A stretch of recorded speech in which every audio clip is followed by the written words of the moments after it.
Alors on est sur la suite d'un exercice que j'ai déjà abordé dans une première partie, donc une vidéo, je te mets le lien au-dessus de ma tête, dans laquelle j'ai traité la première partie d'un exercice que j'ai pris dans la Banque nationale de sujets de physique-chimie pour les épreuves anticipées de première. Un exercice sur la statique des fluides, ce qui s'appelait la plongée sous-marine en fosse. Donc j'ai remis le titre de l'exercice ici et de toute façon je te mets le lien du sujet en descriptif de la vidéo. Et donc là en fait dans cette vidéo on va faire la deuxième partie ou la suite en quelque sorte de l'exercice.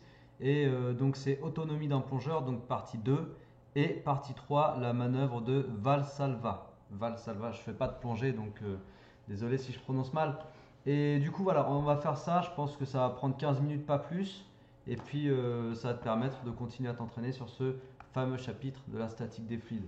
Alors, pour commencer, je vais juste te rappeler, je vais le mettre ici, je vais juste te rappeler déjà ce qu'est un débit volumique.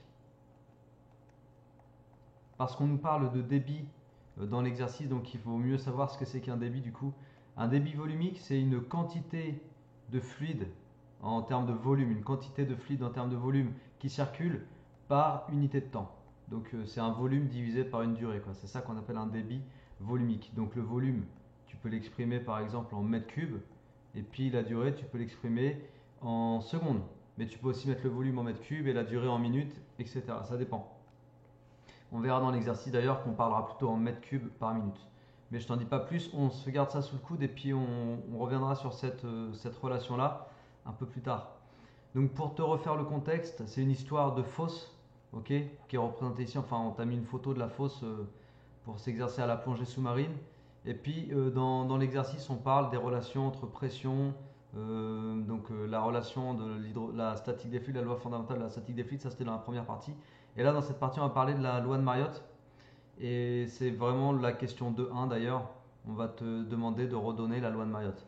Donc ce qu'on te dit, en fait, la partie tourne autour de l'autonomie d'un plongeur, c'est-à-dire la quantité, le temps qu'il a en fait pour réaliser sa plongée.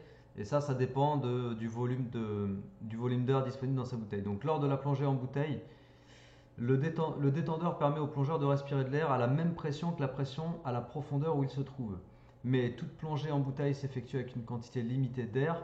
Il est donc indispensable de savoir contrôler la consommation de cette quantité d'air au cours de la plongée. Blablabla. Bla bla bla. Donc en fait, c'est vraiment une partie qui tourne autour de ça. Je te laisse faire la lecture, tu mets pause, tu fais la lecture. Question de 1, let's go. On note V1 le volume d'air disponible dans la bouteille de plongée lorsqu'elle est mise sous pression, à la pression P1, et V2 le volume d'air disponible pour le plongeur quand il est à la pression P2. Ok, donc P1, P2 sont deux pressions différentes. Les températures sont supposées identiques et en utilisant la loi de Mariotte, écrire la relation liant V1, P1, V2, P2. Donc la loi de Mariotte, là tu dois redonner ton cours. Loi de Mariotte, P1 fois V1 égale P2, V2.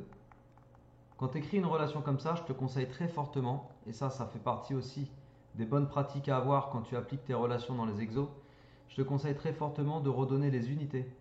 Ok, donc les pressions dans cette relation sont en pascal et les volumes sont en mètres cubes. Très important, parce que si dans l'exo tu as des conversions d'unités à faire et que tu ne sais pas que les volumes sont en mètres cubes et qu'on t'a donné les volumes en litres, tous les calculs que tu fais seront faux. Ok, et c'est dommage parce que tu planteras toutes les applications numériques. Donc pense bien aux unités, c'est très important.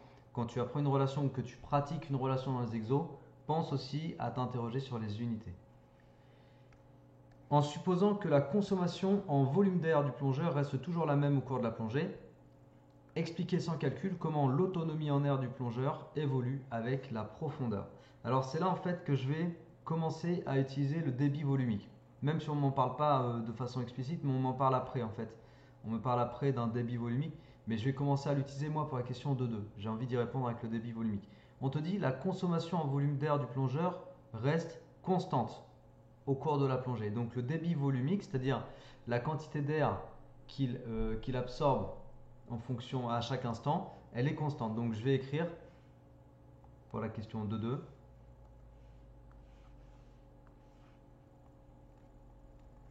Je vais écrire que on suppose dV égale constant, débit volumique constant. Donc, ou plutôt or, le débit volumique c'est le volume divisé par la durée, et ça doit être constant. Donc on veut que le rapport entre le volume et la durée soit constant. Et ça, je me le garde sous le coude aussi. Et on va en reparler tout de suite maintenant. Expliquer sans calcul. Donc je ne dois pas faire de calcul dans cette question-là. Ok? Expliquer que sans calcul comment l'autonomie en air du plongeur évolue avec la profondeur. En fait, la question, là où je veux être clair dans mon explication, c'est qu'on te demande comment évolue l'autonomie. En fait, c'est ça le truc. Tu vois? Mais toi, quand tu vas être face à cette question, tu vas te dire, ok, l'autonomie, du coup, c'est quel paramètre? C'est le volume? C'est la durée? C'est la pression? Tu vois? C'est quoi qui va te permettre de qualifier et donc de caractériser l'autonomie, en fait? L'autonomie, c'est une histoire de temps, c'est une histoire de durée. Ok? En fait, moi, c'est ça que je voulais mettre en évidence en te disant qu'on va utiliser la formule du débit. Parce que la durée, elle apparaît dans la formule du débit. Ok? Donc ça, je vais l'expliquer et je vais dire l'autonomie. En gros, l'autonomie, c'est delta T. D'accord? L'autonomie, c'est delta T. Alors, du coup, je cherche à savoir comment évolue delta T en fonction de la profondeur. Donc, je traduis la question. Traduction de la question. Comment évolue delta T en fonction de la profondeur? Et tu vois, en fait, c'est là où souvent les élèves font blocage. C'est de ne pas réussir véritablement à traduire les questions. De toute façon, mes élèves me le disent souvent, j'ai pas compris la question, je connaissais mon cours, mais j'ai pas su, etc. Petite parenthèse avant de continuer l'exercice. En fait, savoir traduire les questions, ça nécessite deux choses. Connaître son cours, c'est pas une nécessité. Parce que connaître son cours juste en mode poésie, pour moi, je le dirai tout le temps, je le répéterai, ça sert à rien. Maîtriser son cours, comprendre les fondamentaux et comprendre les concepts dans ton cours, ça c'est utile. Mais ça, tu dois le mettre en relation avec l'application des concepts. C'est-à-dire que tu dois comprendre véritablement ton cours et aussi tu as dû t'exercer sur plein d'exercices. Comme ça, en mettant ça en relation, face aux questions, tu vas pouvoir aller chercher les outils dans les techniques que tu as appris et sur lesquelles tu t'es entraîné. Et c'est comme ça que tu vas savoir traduire les questions. Parce que là, typiquement, sur la question de 2, on est face à une petite subtilité de la traduction, tu vois. Quand on m'interroge sur l'autonomie, en fait, en fonction de la profondeur, il faut que je sache quelle piste de résolution je vais mettre en place. Et là, en gros, je cherchais à savoir comment delta T évolue en fonction de la profondeur. La profondeur, elle joue sur quoi? Là, tu vois, je vais aller chercher la compréhension de mon cours. Quand je descends en profondeur, qu'est-ce qui se passe? La première chose, quand je fais référence à ma compréhension du cours, la première chose, c'est que quand je descends en profondeur, la pression augmente. Et bien, c'est le premier truc que je vais marquer. Et je vais écrire plus H augmente, donc H c'est la profondeur, je vais mettre plus la profondeur, allez. Plus la profondeur augmente, ok? Plus la profondeur augmente, plus la pression P2, je te rappelle que P1 c'est la pression dans la bouteille, et P2 c'est la pression au niveau de l'environnement, en fait la profondeur où je me situe. Donc plus P2 augmente, ok? Plus je suis en profondeur, plus la pression est élevée, parce que j'ai tout le poids de la colonne d'eau au-dessus de moi. Or, P2 fois V2 égale P1V1, ça équivaut à dire que V2, le volume d'air disponible, c'est P1V1 sur P2. T'as vu? J'utilise la loi de Mariotte, j'isole le volume. Du coup, plus P2 augmente, plus V2 diminue. Pourquoi? Parce que P2 est au dénominateur. Donc plus j'augmente le dénominateur, plus je diminue la valeur de V2. Ok? Plus V2 diminue. Et maintenant, regarde.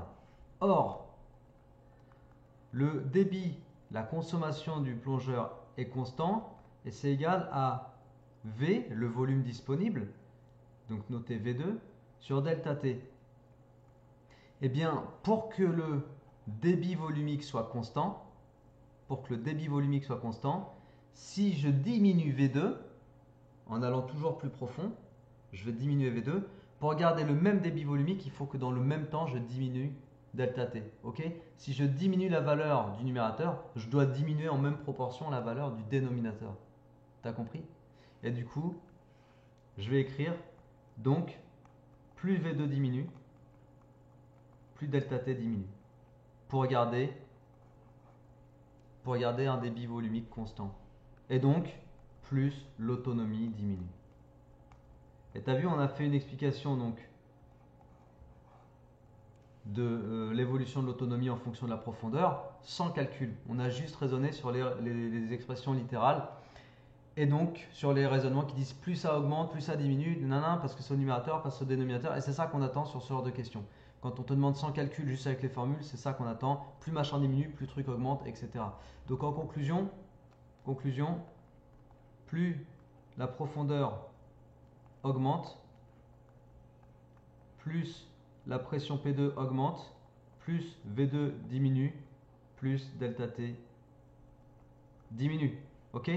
Voilà la chaîne du raisonnement logique des implications successives logiques entre la profondeur qui augmente et du coup à la fin le delta T qui diminue et donc l'autonomie qui diminue. C'est bon? C'était pas une question super facile celle-là. J'espère que tu as bien compris du coup. Le plongeur dispose d'une bouteille de plongée d'une capacité de 12 litres mise sous pression à la pression initiale de 200 bars. Donc là, on va avoir P1 égale 200 bars. Je convertis tout de suite en pascal et tu dois savoir passer des bars au pascal. Et V1 égale 12 litres. Je convertis tout de suite en mètres cubes. Et litres à mètre cube, c'est 10-3. Il faut savoir convertir, c'est très important. Je sais que c'est un problème aussi, hein. Je le sais, tu sais, j'entends beaucoup d'élèves, encore une fois, avec tous ceux que j'accompagne.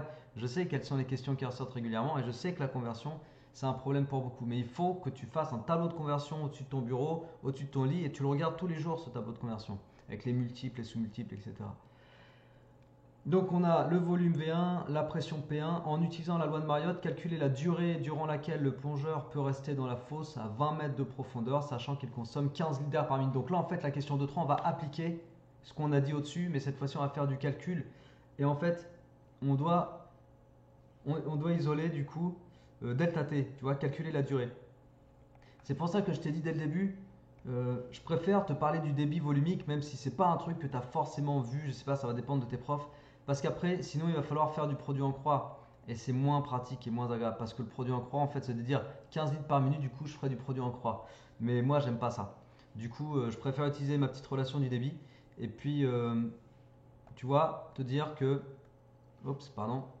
Te dire qu'on sait que le débit volumique, c'est 15 litres par minute. Donc, déjà, je vais le convertir, je vais dire des mètres cubes par minute. Je vais passer en mètres cubes par minute parce que mes volumes seront en mètres cubes. Donc, c'est 15 10-3 mètres cubes par minute. Ok, mètres cubes par minute. Et le débit volumique, c'est le volume disponible divisé par le delta T. Donc le delta T, la durée de fonctionnement totale,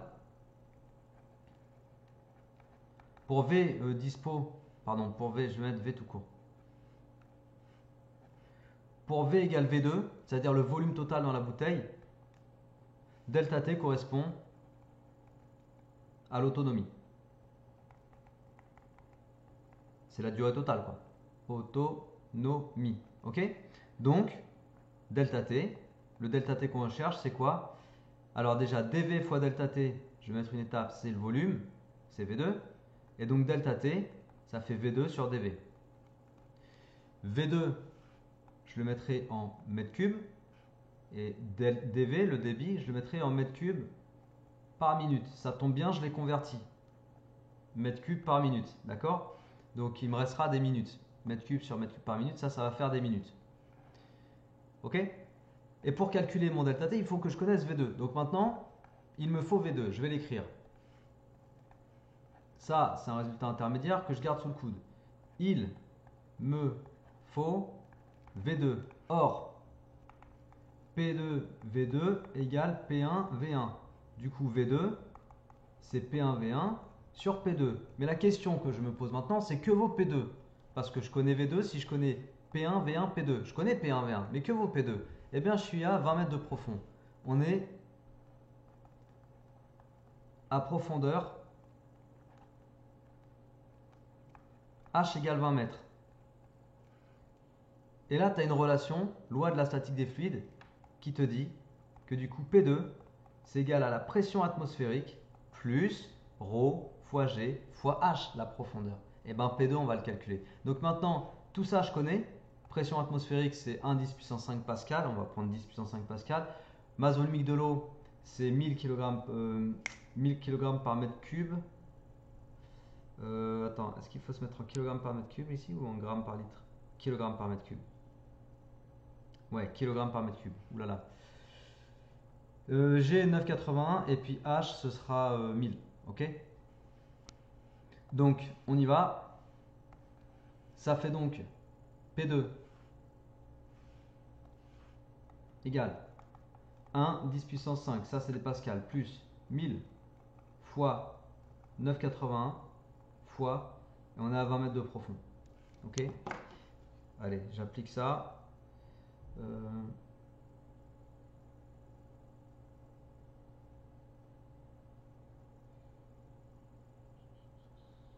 1 10 puissance 5.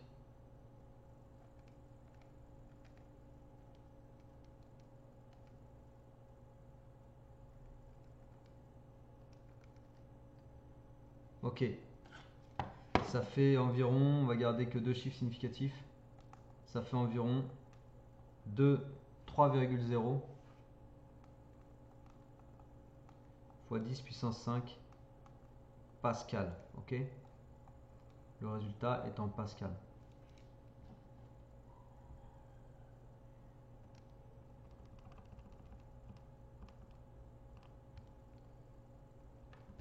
Alors, GP2, je vais pouvoir calculer V2. Donc, V2, ça fait P1, V1.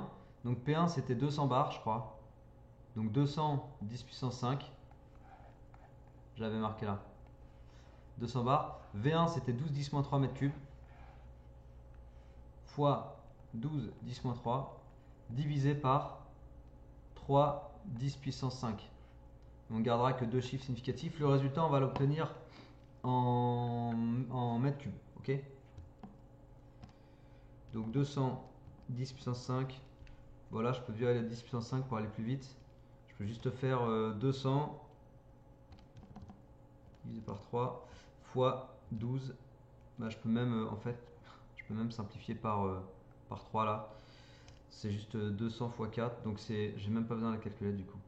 Ça fait 800 10 moins 3 mètres cubes. Ok? Il y a des simplifications qui sont faisables au fur et à mesure. Ce qui fait que tu n'as pas besoin de la calculette finalement. Tu n'as pas toujours besoin de la calculette. Ça fait 0,8. Ok?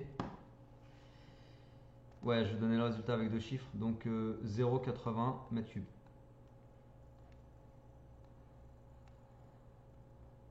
Voilà. Ok, donc on a le volume et du coup maintenant on va pouvoir aller calculer le delta T puisque je connais le V2, 0,80, et puis je connais le débit volumique, on a dit c'était 15 10-3 mètres cubes par minute. D'accord, donc le résultat du delta T sera en minutes. Ok, c'est parti. Donc, je change de couleur. Donc, ça prendra un peu plus de temps que prévu en fait parce que les explications, je me suis un peu attardé pour que tu comprennes bien, mais bon, l'essentiel c'est que tu comprennes à l'issue de la vidéo tout ce qu'on a fait. Voilà, j'espère que tu auras bien compris. Le volume 0,80, donc tu vois là je parle en mètres cubes, et puis là c'est 15, 10-3, ça c'est des mètres cubes par minute, donc le résultat sera en minutes, ok? 0,80 divisé par 15, 10-3. En minutes, ça te fait 53 minutes environ. C'est cohérent, tu vois. On peut se dire qu'avec avec sa bouteille, le plongeur, il va pas. Ouais, 53 minutes. Je sais pas, je fais pas de plongée, mais je pense que c'est cohérent. Voilà. Ok, donc ça c'est fait. Et on peut donc passer sur la question. Et ça, c'est son autonomie.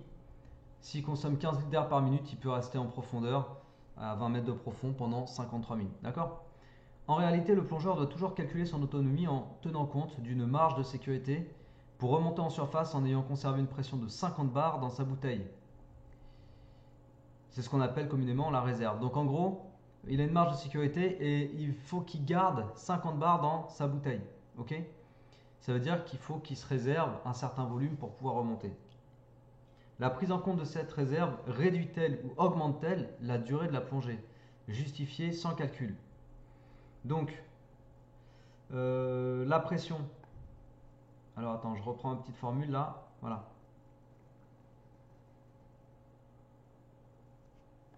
Donc il faut qu'il garde 50 bars en réserve. Donc il faut qu'il garde un certain volume, ok. Donc il faut qu'il garde un certain volume. Le volume dispo,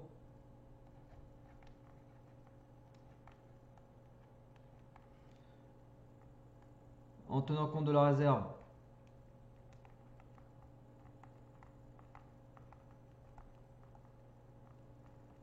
sera plus petit.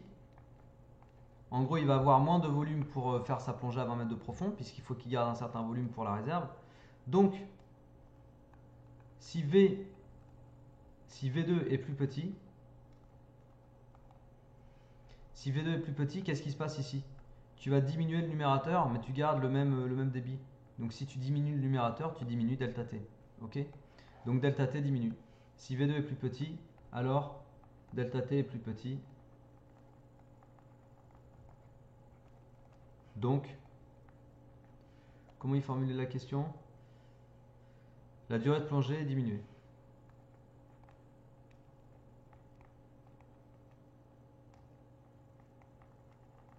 Ok? Et ça, c'est sans le calcul aussi parce qu'on raisonne sur toujours si machin plus petit, machin plus grand, nanana. Et c'est ce que je t'ai dit tout à l'heure, on raisonne que sur l'allure de la formule en fait. Allez, question partie 3, on va aller un petit peu plus vite. La manœuvre de Valsalva. Valsalva. En plongée, la différence de pression de part et d'autre du tympan peut provoquer une vive douleur. Donc là, tu as le tympan. Ici, tu as l'eau qui va rentrer dans le conduit auditif. Tu as déjà pris de l'eau dans ton oreille, tu dois t'en douter. Et puis, de l'autre côté, là, on a de l'air emprisonné. Et on te dit que la manœuvre de Valsalva consiste à souffler.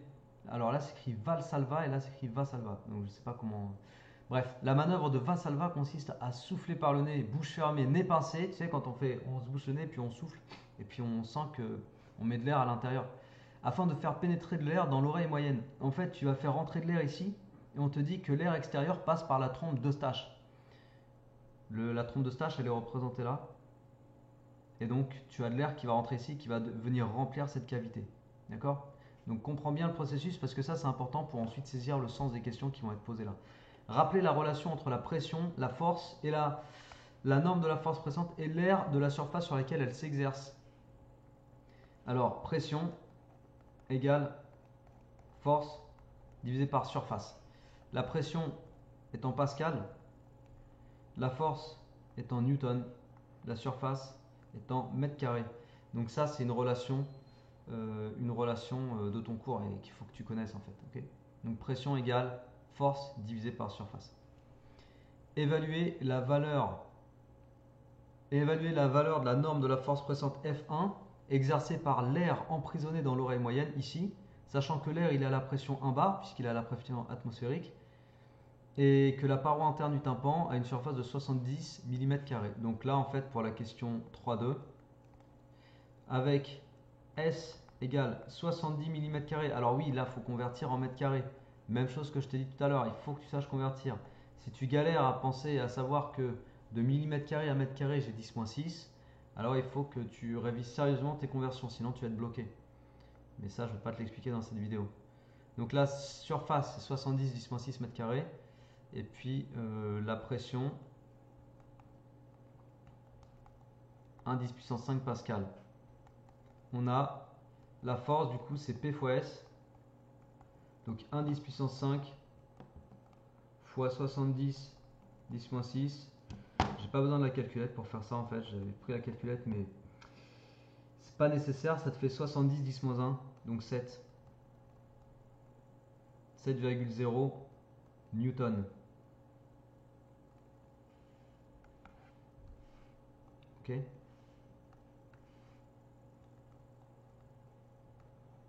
Donc ça, c'est la force exercée par l'air sur l'oreille interne.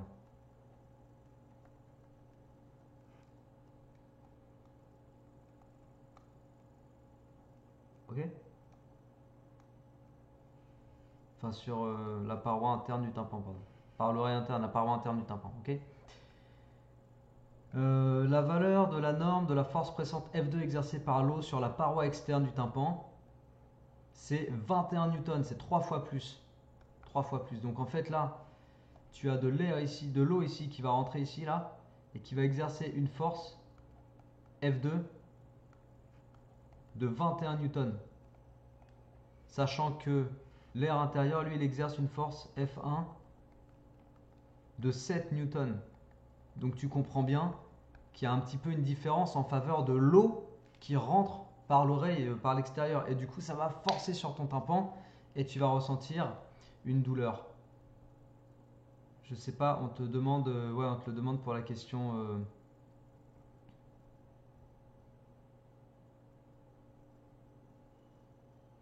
En fait, il n'y a pas de question 3-3. Ou il n'y a pas de question 3-4. Parce que c'est pas une question ça. La valeur de la norme de la force pressante exercée par l'eau sur la paroi externe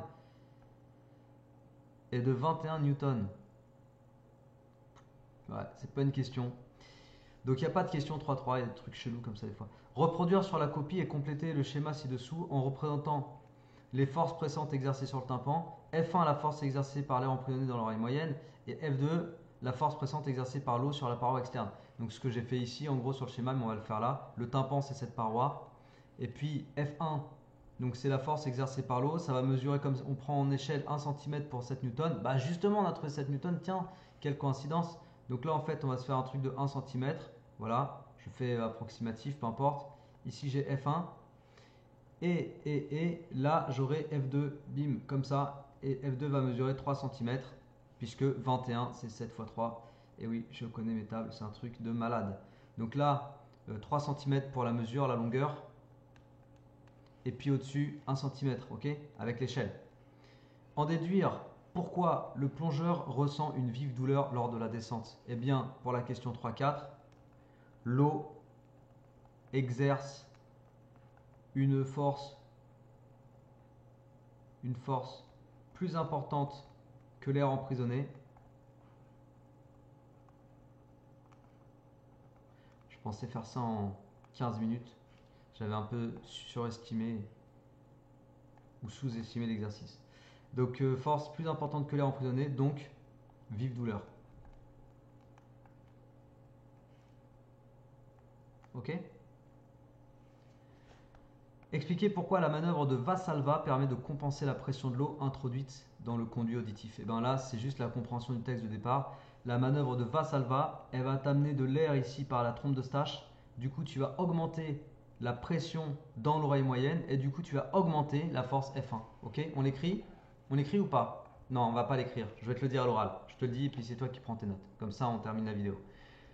La manœuvre de Vassalva, elle permet de faire venir de l'air par la trompe d'Eustache dans l'oreille interne, dans l'oreille moyenne. Du coup, on va augmenter la pression d'air emprisonné dans l'oreille moyenne. En augmentant la pression, on va augmenter la force F1, c'est-à-dire par exemple, je vais passer de 7 newtons à, je sais pas moi, 15 newtons. Et du coup, je vais limiter la différence de force entre F2 et F1. Tu vois, je vais rééquilibrer un petit peu et donc je vais limiter la douleur. C'est bon ? Voilà, donc c'est tout pour cette deuxième partie d'exercice sur la plongée en fosse. J'espère que ça t'a plu, partie 1, partie 2, et que ça t'a permis de réviser sur un vrai gros exo.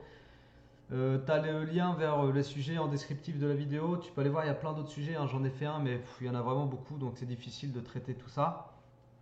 Mais voilà, tu peux t'exercer si tu as besoin d'aide pour que je te coach à travailler. Bah, n'hésite pas à me contacter. Tu sais que je fais des cours particuliers et du coaching personnalisé. Tout ça, c'est présenté sur mon site internet. Va voir si ça t'intéresse. Il y a aussi des fiches synthèse qui peuvent synthétiser tes cours plus facilement et te faire voir l'essentiel. Tout ça, c'est sur mon site. Va faire un tour si ça t'intéresse. Tu auras plein d'explications sur tout ce que je propose. Sur ce, n'oublie pas de t'abonner, n'oublie pas de partager, n'oublie pas de travailler et je te dis à la prochaine. Et bonne journée à toi. Prends soin de toi. Ciao.